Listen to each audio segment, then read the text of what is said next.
So the Ticats lose Game 2 of the season 30-20 to the Edmonton Eskimos in what can only be described as a torrential, biblical downpour. Steve Milton from the Hamilton Spectator.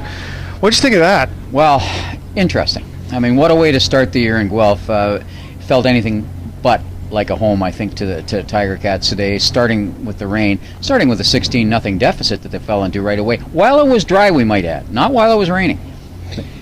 So, talking to Ken Dawson after the game, he was not willing to blame what happened on the weather at all, and most of the players, to their credit, weren't blaming the weather either. But what was responsible for this loss in your mind?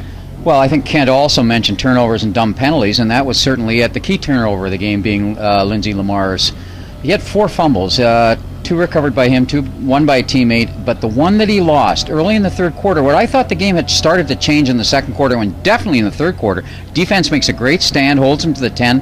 By the time that fumble and the recovery and the next kick by Edmonton comes, it's a change in field position of 105 yards, and soon thereafter there's a touchdown, the touchdown from which they never really recovered. They couldn't.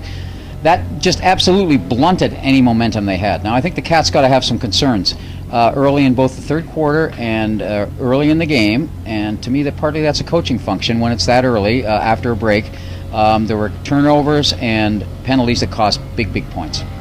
0-2 now on the season. Winnipeg coming in here next week. I mean, you know, you can't throw around must win and this and that. It's can't. Week 3, but yes, and I think Kent kind of alluded to that sort of in coachese when he said, look, we're going to only tinker with the lineup for a little while. In other words, they have to find some guys that are the best guys, and at this moment they're probably thinking not in terms of best, but sometimes the least harmful in certain positions, and try to coach them up and have a stable lineup. Because instability has been part of the problem here. Yes, is next week a must-win? I would say yes. Certainly for the Guelph experience, it's a must-win. They got to have a home win here somewhere. Make sure you check out Monday's Spectator for Steve's column on Mind Game Story, reporting from Guelph. What's not been washed away anyway. For the Hamilton Spectator, I'm Drew Edwards.